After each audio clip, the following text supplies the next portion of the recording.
Senator Almonte, okay na ba kayo rito? Nakangiting tanong ng OIC ng Coliseum sa VIP na visitor nito na nasa isang booth na naliligiran ng salamin sa itaas ng Coliseum na iyon. Yeah, of course, I'm okay here. Heto nga at tuwang-tuwang aking unika iha. Nakangiting baling ng senador sa dalagitang anak nito na pabaling-baling na ang ulo. Maharot na napapasayo dahil nakabibighaning tunog ng banda na kahit may kalayuan sila sa stage ay napapanood naman ito sa malaking TV monitor na kaharap. Mabuti naman ho. Anyway, nakasisiguro naman kayo sa seguridad sa lugar na ito. Siniguro ko na walang panganib na nakaamba sa inyo. Thank you so much, Mr. Guillermo.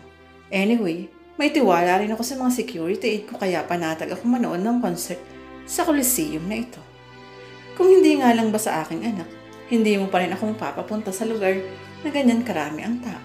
Alam mo naman ang panahon ngayon. Yeah, you're right, Senator Almonte. Talagang mahirap ang maging public servant na katulad niyo. Anyway, I have to go. Basta kung may kailangan lang kayo, just call me. Yeah, don't worry. We can manage. Anyway, thank you so much. You're welcome, sir. Pagkuway tumalikod na si Mr. Guillermo at lumabas ng booth na iyon. Saka kinuha ang two-way radio na nasa bulsa at may tinawagan. Attention all units. Attention all units. We have to move simultaneously. Copy that. At ibinigay ang hudyat ng pinaka-leader ng grupo. 3 banang huminto sa likurang bahagi ng Coliseum mula raw na isa-isang nagbabaan ng mga lalaking sakay niyon in full battle gear. Kompleto. May dalang M16 rifle ang bawat isa. May sukbit pang 45 at usa sa magkabilang tagiliran. Puno rin ang sintron ng mga nakasukbit na bala ng matataas na kalibre ng baril. May nakasukbit pang mga balaraw sa strap ng mga hita at mga binti. May nakalawit pang granada sa bewang.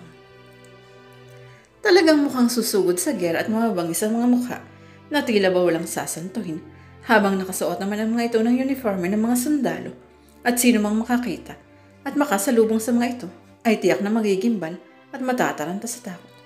Mula sa likuran ay bumukas ang backdoor ng Coliseum. Isang lalaki na formang maintenance ang nagbukas niyon at sinenyasan ng mga lalaki na magsipasok na. Okay, move faster, move faster. Wika nito.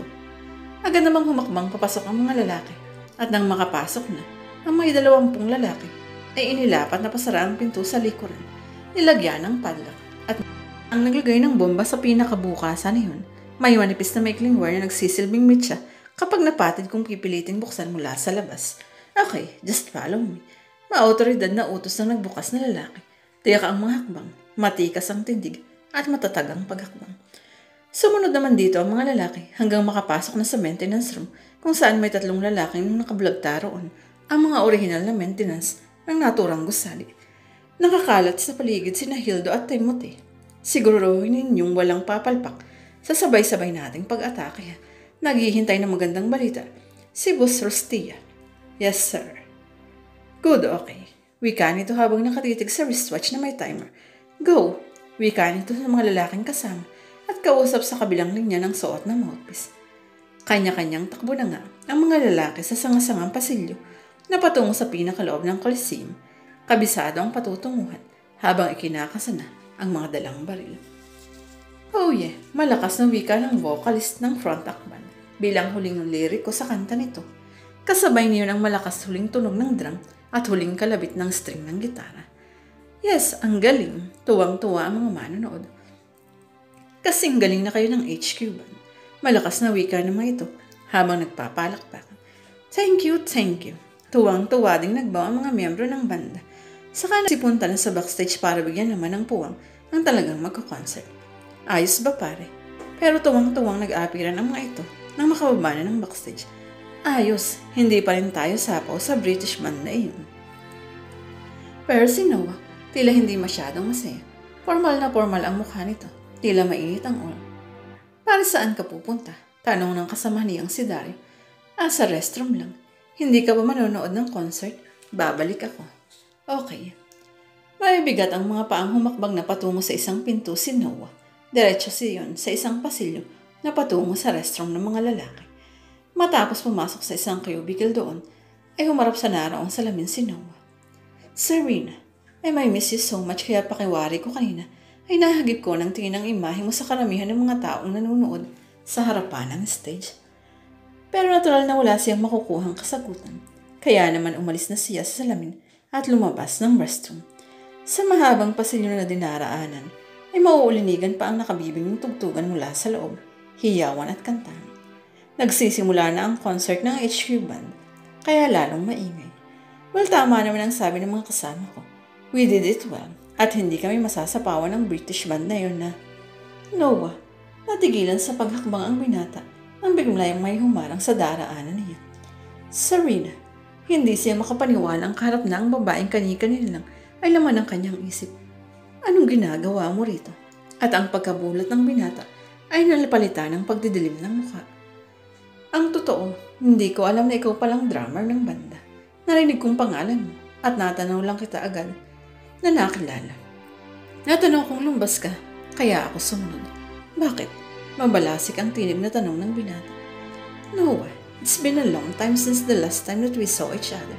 Hindi mo ako binigyan ng pagkakataon noon na magpaliwanag at... Paliwanag? Anong klaseng paliwanag pa ang... Noah, kung makikinig ka lang, kung bibigyan mo ako ng... No, there's no need. Wala kang sasabihin at wala akong pakikinggan. Saan ka humakabang na siya at ako manglalampasan ito? Noah, ano ba? Pero kumapit sa braso niya ang dalaga. Serena, ano ka ba? Let me go. I miss you. Pasigok na wika ni Serena. Miss me? Ha? At gusto mong maniwala ako sa'yo? Oo, dahil iyon ang totoo. Ganon.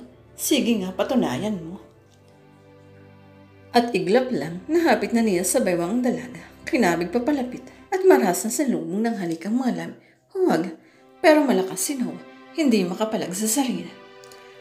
Kay lambot pa rin ang mga labi ng dalaga. Malasutla ang hipo. Kay bango ng hininga. Kay sarap halikan. Nakakabaliw.